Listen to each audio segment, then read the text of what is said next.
ជំរាបសួរសាធារណជននិងអ្នកសារព័ត៌មានទាំងអស់ជាទីរាប់អាននាងខ្ញុំសូមអនុញ្ញាតធ្វើការជម្រាបជូននៅស្ថានភាពនៅតាមបន្ទាត់ព្រំដែនកម្ពុជាថៃអំពីករណីយោធាថៃបានបើកការបាញ់ប្រហារមកលើកងកម្លាំងកម្ពុជានៅថ្ងៃទី8ខែធ្នូឆ្នាំ2025នេះយោធាថៃបានបន្តបើកការបាញ់ប្រហារសារជាថ្មីមកលើកងកម្លាំងកម្ពុជានៅគ្រប់ទិសនៅក្នុងយុទ្ធភូមិភាគទី4ចាប់ពីវេលាប្រមាណម៉ោង 5:04 នាទីព្រឹកការបើកការបាញ់ប្រហារនេះធ្វើឡើងក្នុងតំបន់អានសេះនៅប្រាសាទតាម៉ុនធំនៅប្រាសាទព្រះវិហារនៅ5មករានៅចំការជែកនៅមុំ3នៅភ្នំខ្មោចនិងគោល8នៅប្រាសាទតាក្របីនិងប្រាសាទខ្នាក្រោយពីភាគីថៃបានបើកការបាញ់ប្រហារមកលើកងកម្លាំងកម្ពុជានៅវេលាម៉ោង 2:15 នាទីរសៀលកាលពីថ្ងៃទី7ខែធ្នូឆ្នាំ2025កាលពីម្សិលមិញនេះយោធាថៃបានបន្តធ្វើសកម្មភាពបង្កហេតុជាបន្តបន្ទាប់ដោយនៅវេលាម៉ោង 1 នៅវេលាម៉ោង 4:00 នាទីព្រឹករថយន្តធំធំចំនួន2គ្រឿងរបស់យោធាថៃបានដឹកកងកម្លាំងរបស់ខ្លួនពីភ្នំរ៉ើងចូលក្នុងតំបន់អានសេះ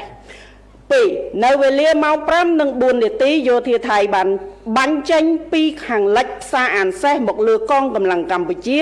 ដោយបាញ់កាភ្លើងដៃចំនួន20ទៅ25គ្រាប់3នៅវេលាម៉ោង 5:19 នាទីយោធាថៃបានបាញ់ចេញពីខាងលិចផ្សារអានសេះមកលើកងកម្លាំងកម្ពុជាដោយបាញ់កាភ្លើងដៃចំនួន38គ្រាប់4នៅវេលាម៉ោង 5:25 នាទីយោធាថៃបានបាញ់ចេញពីខាងលិចផ្សារអានសេះមកលើកងកម្លាំងកម្ពុជាដោយប្រើកាភ្លើងដៃនិងកាភ្លើងយន្តចំនួនប្រហែល120គ្រាប់5វេលាម៉ោង 5:40 នាទីយោធាថៃបានផ្អាកការបាញ់ប្រហារប៉ុន្តែកងកម្លាំងរបស់យើងនៅបន្តតាមដានការវិវត្តនៅតាមបណ្ដោយព្រំដែនដោយយកចិត្តទុកដាក់ខ្ពស់បំផុត6នៅវេលាម៉ោង 6:13 នាទីយោធាថៃបានចាប់ផ្ដើមបាញ់ប្រហារម្ដងទៀតដោយប្រើប្រាស់កាភ្លើង MT-60 ចំនួន3គ្រាប់7នៅវេលាម៉ោង 6:20 នាទីយោធាថៃបានបាញ់កាភ្លើងត្បាល់ចំនួន4គ្រាប់និងកាភ្លើងយន្តថ្មើរជើងចូលខ្សែត្រៀមកម្ពុជានៅតំបន់អានសេះ8នៅវេលាម៉ោង 6:51 នាទីយោធាថៃបានចាប់ផ្ដើមបាញ់ប្រហារចូលតំបន់ប្រាសាទតាម៉ុនធំដោយប្រើប្រាស់រថក្រោះ9នៅវេលាម៉ោង 7:40 នាទីយោធាថៃបានបន្តបាញ់ប្រហារគ្រប់គោលដៅមានមុំ3អានសេះភ្នំខ្មោចគោល8ប្រាសាទព្រះវិហារប្រាសាទតាម៉ុនធំប្រាសាទតាក្របីប្រាសាទខ្នាដោយប្រើប្រាស់កាភ្លើងធំប្រភេទ155មីលីម៉ែត្ររថក្រោះកាភ្លើងត្បាល់គ្រប់ប្រភេទនៅក្នុងតំបន់អានសេះ10នៅវេលាម៉ោង 8:10 នាទីយោធាថៃបានបាញ់ផ្សែងពុលចូលតំបន់ភ្នំខ្មោចយ៉ាងច្រើន11នៅវេលាម៉ោង 8:14 នាទីយោធាថៃបានបាញ់ផ្សែងពុលបន្ថែមនៅក្នុងតំបន់ប្រាសាទព្រះវិហារ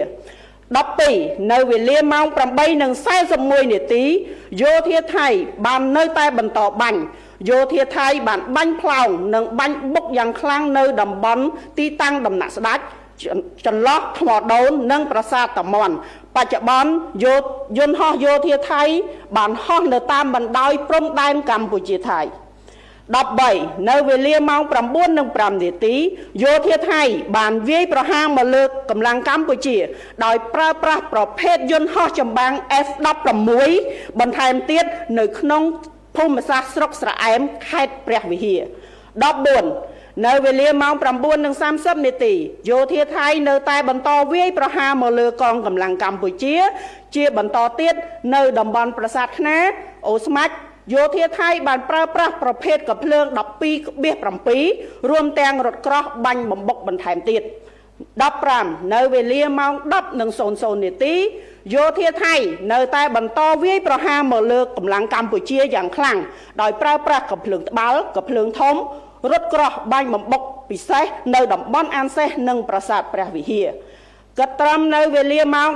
11:00 នាទីនេះយោធាថៃនៅបន្តបាញ់ប្រហារមកលើកងកម្លាំងកម្ពុជានៅនឹងលើទីតាំងជនស៊ីវិលរបស់កម្ពុជានៅឡើយ កងកម្លាំងកម្ពុជាបាននឹងកំពុងបន្តតាមដានការវិវត្តស្ថានភាពតាមបណ្ដោយព្រំដែនកម្ពុជាថៃដោយយកចិត្តទុកដាក់និងប្រុងប្រយ័ត្នខ្ពស់ជានិច្ចសូមគូបញ្ជាក់ផងដែរថាការបាញ់ប្រហាររបស់យោធាថៃលើកនេះគឺក្រោយពីបានធ្វើសកម្មភាពបង្កហេតុជាច្រើនរាប់មិនអស់ជាច្រើនថ្ងៃមកហើយក្នុងចេតនាញុះញង់នៅខាងភាគីថៃឲ្យបញ្ចេញរួមជាមួយនឹងការបញ្ចេញនៅការផ្សព្វផ្សាយព័ត៌មានទាំងប្រភពផ្លូវការនិងក្រៅផ្លូវការរបស់កងទ័ពថៃ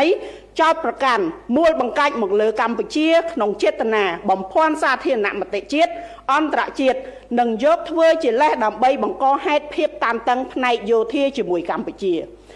លើពីនេះទៅទៀតការបាញ់ប្រហាររបស់យោធាថៃឈានទៅដល់ភូមិរស់នៅរបស់ប្រជាពលរដ្ឋនៅក្នុងខេត្តឧត្តរមានជ័យខេត្តព្រះវិហារបានបណ្ដាលឲ្យប្រជាជនស្លូតត្រង់រងរបួសមួយចំនួននិងមានការឆេះផ្ទះសម្បែងរបស់ប្រជាពលរដ្ឋស្លូតត្រង់ជាច្រើនខ្នងនិងធ្វើឲ្យប្រជាជនក្មេងចាស់ប្រុសស្រីត្រូវបង្ខំចិត្តជម្លៀសទៅទីតាំងសុវត្ថិភាពបណ្ដោះអាសន្នភ្លាម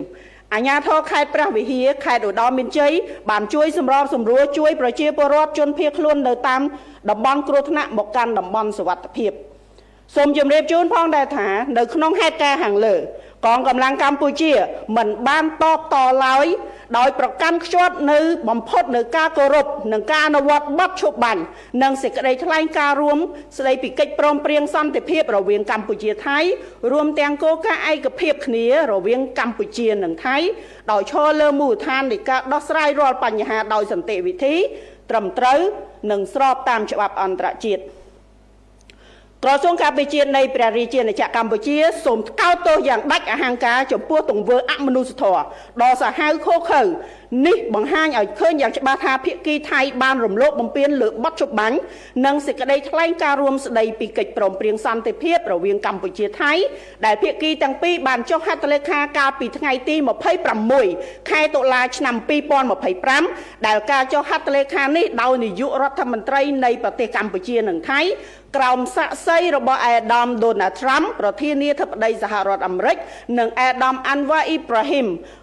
នាយករដ្ឋមន្ត្រីម៉ាឡេស៊ីនិងជាប្រធានបដូវវេនអាស៊ានក្នុងន័យនេះកម្ពុជាសូមអំពាវនាវឲ្យសហគមន៍អន្តរជាតិថ្កោលទោសយ៉ាងម៉ឺងម៉ាត់ចំពោះការរំលោភបំពានលើសេចក្តីថ្លែងការណ៍រួមស្តីពីកិច្ចព្រមព្រៀងសន្តិភាពរវាងកម្ពុជាថៃ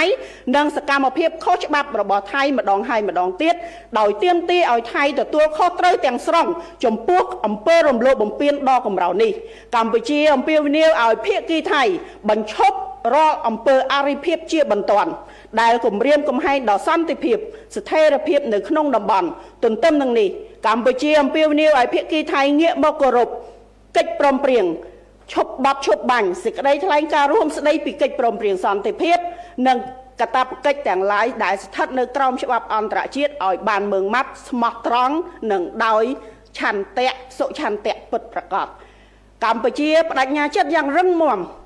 ម៉ឺងម៉ាត់ច្បាស់លាស់ក្នុងការគោរពនិងការអនុវត្តតាមលក្ខខណ្ឌនៃបទឈប់បាញ់សេចក្តីថ្លែងការណ៍រួមស្តីពីកិច្ចព្រមព្រៀងសន្តិភាពរវាងកម្ពុជានិងថៃព្រមទាំងកិច្ចព្រមព្រៀងទាំងឡាយដែលភាគីទាំងពីរបានសម្រេចកន្លងមកប្រកបដោយសុចន្ទៈនិងការទទួលខុសត្រូវខ្ពស់បំផុតកម្ពុជាប្រកាន់ខ្ជាប់នៅការដោះស្រាយជម្លោះដោយសន្តិវិធីស្របតាមច្បាប់អន្តរជាតិក៏ដូចជាសន្ធិសញ្ញាអនុសញ្ញានិងកិច្ចព្រមព្រៀងទាំងឡាយដែលមានស្រាប់ហើយប្រឆាំងនឹងការគំរាមកំហែងប្រើប្រាស់កម្លាំងសម្ដៅស្វែងរកដំណោះស្រាយមួយដែលយុត្តិធម៌ត្រឹមត្រូវយូរអង្វែងនិងស្របតាមច្បាប់អន្តរជាតិ